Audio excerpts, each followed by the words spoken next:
Hi, I'm Asia and welcome back to the Strange Days Diaries and welcome to another video. I am currently on break at work, but I really wanted to get a video out for you guys today and didn't really have one pre-filmed. So something that kind of came to mind that I realized I haven't shared with you guys in detail yet that I thought would be interesting would be to show you guys in detail my no-build van life kitchen setup. I have been living and traveling in this cute little old Chevy Astro van for the last going on 5 years, and my kitchen build has changed and morphed over the years, and I feel like I've really perfected just the build and the storage and my routines to a point where I wanted to film a dedicated video for you guys and just show you guys everything regarding how I built and why I built my van life kitchen the way I did. Before I get going and show you guys every detail of my no-build kitchen, I want to quickly say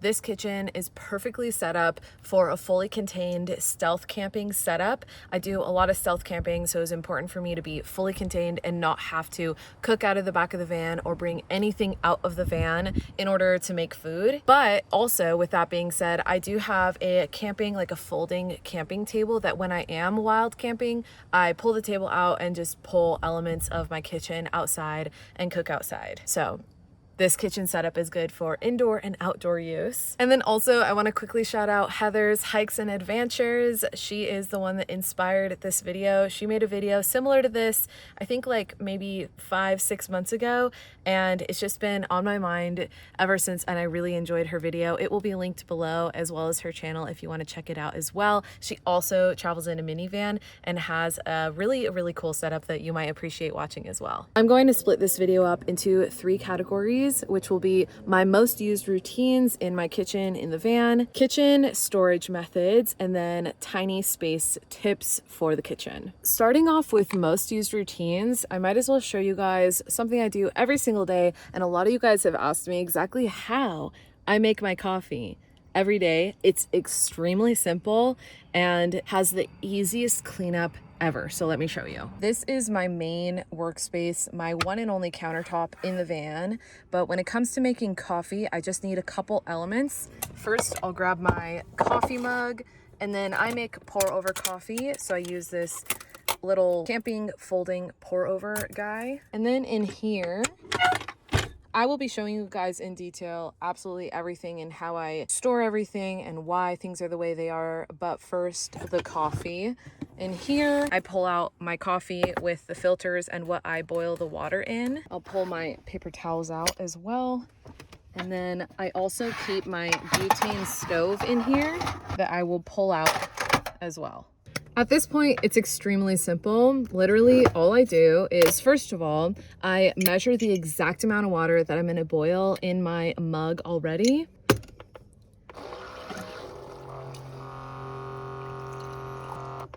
So I just filled my mug with water.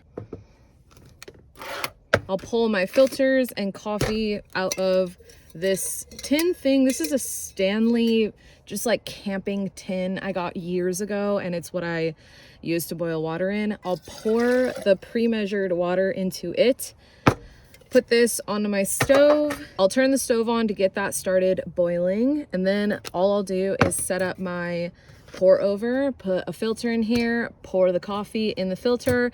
It's currently 4 o'clock as I film this, so I'm actually not gonna make a cup of coffee right now as we speak. But you guys have seen me do this a million times in my videos. But essentially, once the water has boiled, if you've ever made pour over coffee, you know how it goes. Once the water is boiled, I pour it into my pour over, let it drain through, filter through, and then bam, I got myself a great cup of coffee. I personally love a cup of black coffee, which makes things a lot more simple for me. I don't have to carry cream or sugar, which is helpful for storage, living in such a tiny space. And then cleanup is extremely easy because I use these coffee filters. All I'll do is pull the filter out with all the grounds, throw that away, clean this out, clean out my mug once it's empty, and I'm all done. Oh, and before we continue with the video, I want to quickly say almost everything that I mentioned, such as this foldable pour over coffee thing and just like the stove and everything that I mentioned that can be linked below, will be linked in the description below if you're curious about purchasing it for yourself. So let's continue. My next most used routine would definitely be how I do my dishes. And again, it's very simple. Let me show you. Over here above my desk, I keep my spray bottle, and it just kind of sits on this bolt. This was a seatbelt bolt. Obviously, I tore all the seats out of the van, but I left this bolt kind of sticking out slightly, specifically to hold my spray bottle. It works beautifully. So I got my spray bottle there, and then I have my dish towel here. And then in my storage desk here, I store my pots, pans, plates, all of that kind of stacked here. Here's a lovely bowl. I will pull that guy out. And then I will pull out my faucet, and I installed it so that it was able to be pulled out of this storage space where it typically lives, because I like to use my faucet with the bowl. So basically, I hope you guys can see this, but this faucet, it can rotate and then move up or down, just depending on however high I want it. So this is essentially a makeshift sink I have going here. So what I'll do when I have a dirty dish, oh, I forgot about paper towels. That's an essential step to my dishwashing process as well. And soap, duh. So I will use my mug as a dirty dish example. So if the mug is dirty, what I'll first do is spray it down and wipe that initial kind of gunk off with a paper towel. And then what I'll do is I'll fill this bowl with water and put just a little bit, like 1 drop of dish soap into the bowl, and kind of rinse it out very, very slightly and gently. And then rinse it again with my spray bottle, all very carefully because I'm inside my van. And then finally, wipe it off, dry it off with my dish towel, and we are good to go. That is quite literally how I do my dishes inside the van. I prefer doing my dishes outside of the van when I'm wild camping, or if I just have the opportunity to do it outside of the van, because I don't have to be as careful. Obviously, having running water inside the van without a proper sink can equal disaster, and it definitely has in the past. But as long as I'm careful, this kind of process has worked out really, really good for me. I have also found that if I need hot water, I will just simply boil some water in that can that I showed you guys, where I boil my water for coffee, and then pour that hot water into this bowl and do that whole process with boiling water if needed. Before I move on to the next couple categories in this video, I want to talk about a couple very simple routines that I implement into my life, especially specifically for the kitchen and food-wise. The first one being, every time I go grocery shopping, I put everything away in the van, in the parking lot of the grocery store before I even leave. And I do this specifically so that I can discard any excess packaging on food before I even leave the parking lot, so that everything is put away all nicely in their spots in the van, in the fridge, and in my dry storage. And so that I can take all that excess packaging that I don't need, and I can throw it away in a trash can at the grocery store before I even leave the parking lot. So that's something I make sure and do every single time I grocery shop. Also pertaining to grocery shopping, when it comes to frozen foods, don't be afraid to buy frozen foods even if you don't have a freezer. I lived in this van for many years with just a cooler and ice, and that worked out fine. But I tended not to buy frozen stuff just because it was a cooler with ice. And then I ultimately upgraded to my fridge, which I will show you here in a moment. My fridge setup, solar, all of that. And I don't have a freezer in my fridge, but so far I've never had an issue buying frozen stuff and just putting it in the fridge. My fridge capacity really only holds about 1 week's worth of perishable food for me.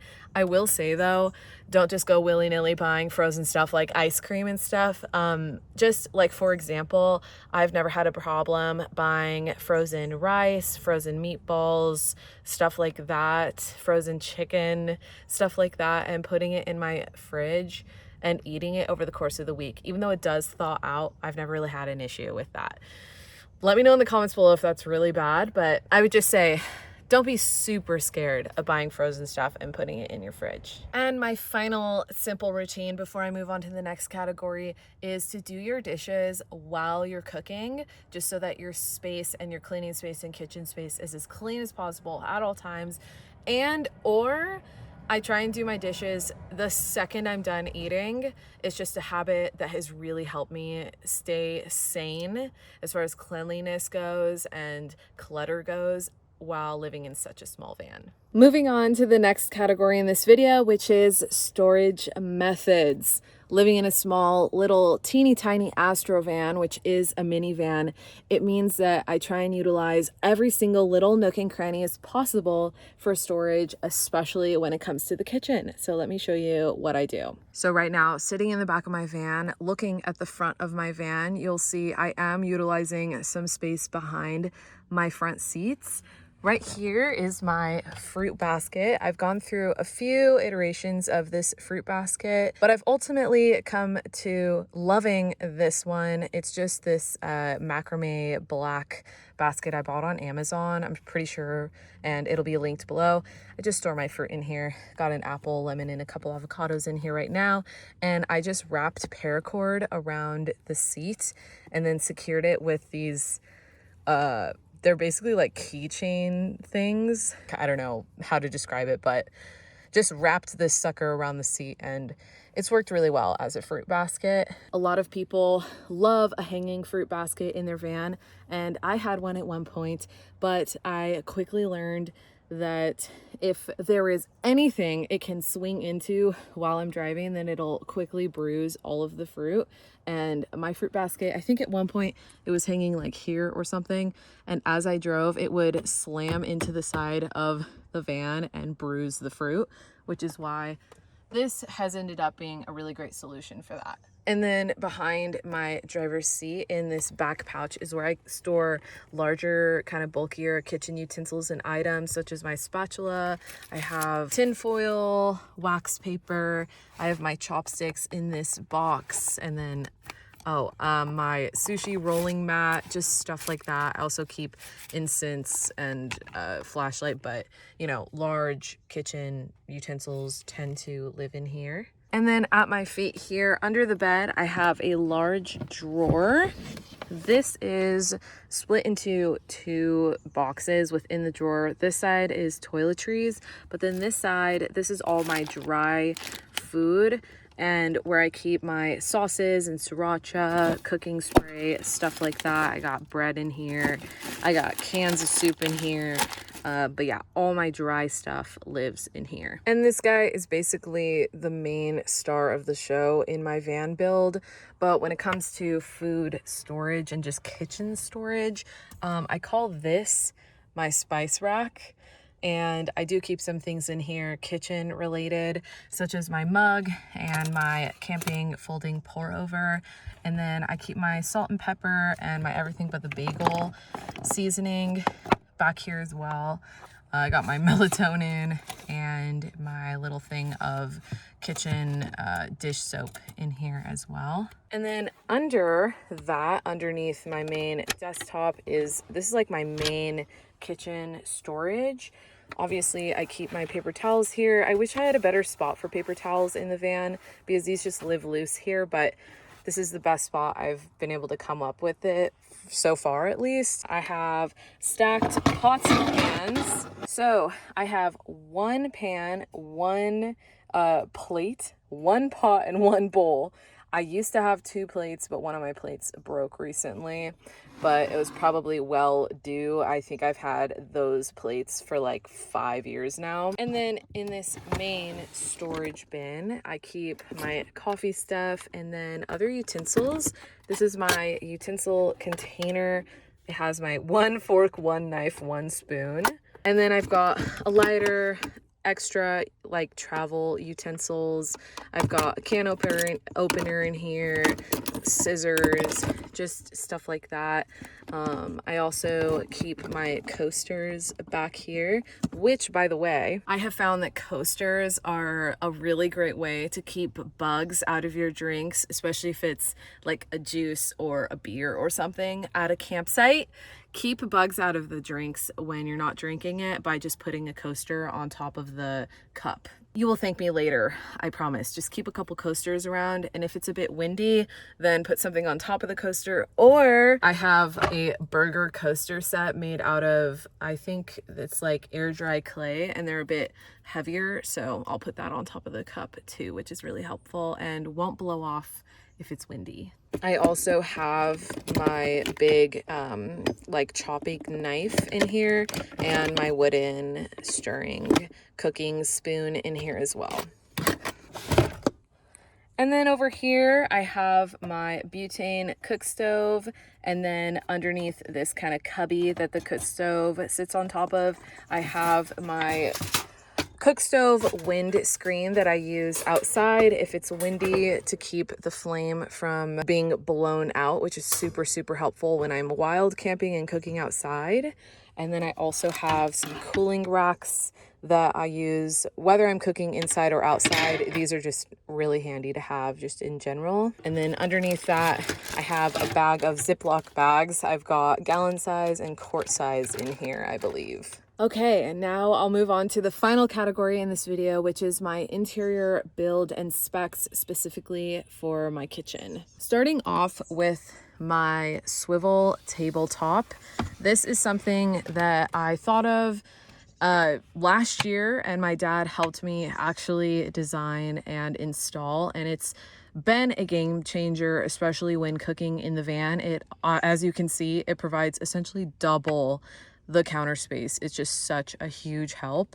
Also, one day I'm gonna get a swivel seat base for my passenger seat, and this will be so great to have to swivel out and swivel my seat at the same time, double swivel, and then I can sit there and have counter space there as well, or have a guest sitting there, have the counter, and then me, and it'll be great. Another build kind of spec detail that I want to shout out that's been a total game changer for me that I just made last year is actually this little cubby piece. See this piece of wood? It's just like a two-legged piece of wood right here that my butane stove sits on top of. I just call this like my cubby, and this has been so amazing for separating all this stuff from my stove. It makes it easier for me to just pull my stove out without pulling all of this out with it, which is what I had been doing for years before building this simple little thing that's just been a game changer. Moving on to my fridge. Down here under my bed, I have a 12-volt Iceco fridge that just kind of pulls out from under my bed. I absolutely love this thing. It works like a charm, and like I said earlier, I was living with a cooler for years, and this has just upgraded my life like 10 times. It doesn't have a ton of space, but it's enough for me to have food for about a week. This plus my non-perishable dry food bin, yeah, it'll last me about a week. And then it is powered by my Goal Zero, Yeti Goal Zero. It's just a portable power station. So this is what powers my fridge full time. And then this Yeti Goal Zero is plugged into 200 watts solar that are hard mounted on the roof of the van. And finally, I want to talk about my water storage. I've gone through so many different iterations of water storage over the years, I should say, in the van, but I've finally come down to my perfect solution so far. I'm sure it'll change in a couple years, but for now, this is working for me. So these are 2.5 gallon like jerry cans. Here, I'll pull one out and show you guys. So yeah, just a simple jerry can. And in this guy, it's hooked up to my water faucet here. So essentially, this is just a USB rechargeable water faucet. It will be linked below, but it has a small hose that connects to the water faucet, and then I have it strung below and behind my main desk here. And it's then, I don't know what you'd say, like plugged into this jerry can. And this jerry can, the lid I drilled, well, my dad helped me, but we drilled a hole through this part of the lid that perfectly fits that water like faucet hose. So literally it's super simple. I just put the hose through the lid, put the can of water back in there, and I'm good to go to pump water. And then once this jerry can runs out of water, I'll just pull it out because I'll have this second one full of water. As you can hear, it's not full. I need to re-up on water. Anyway, I'll literally just pull both of them out and put the lid with the hole onto the can full of water and just swap it out that way. And also this way, I'm able to always have a backup can of water. And basically my routine is anytime I run out of water, I fill it up. So I always have the second can ready. And actually today, after I'm filming this video, I'm gonna go and fill this one up with some water. So I have my extra one available and ready to go once this one runs out. I will also say with this faucet, I've had it now for months, like, I don't know, 4 or 5 months at this point, and I absolutely love it. It's been running like a champ, and I don't have to charge it that often. Like I said, it is a USB rechargeable faucet, but I find I only have to charge it like once a month. I don't know why, because I use it literally every single day, but I feel like it holds a charge like a champ. So love this thing, and having running water in the van has been a game changer. I know I keep saying game changer, but I'm just so proud of how the van build has been evolving over the years. It's just really, really, really been cool and been a really fun experience for me. And that about does it for my little tiny microscopic Astrovan kitchen build. I hope you enjoyed this video. If you have any questions, please leave it in the comments below, or if there's anything in this video that inspired you, let me know in the comments below. But for now, I have to get back to work, which is a bummer, but it is what it is. And I'm really happy I could spare some time today to share my kitchen with you guys. I hope you enjoyed watching. Stay safe out there, and I will see you on the road.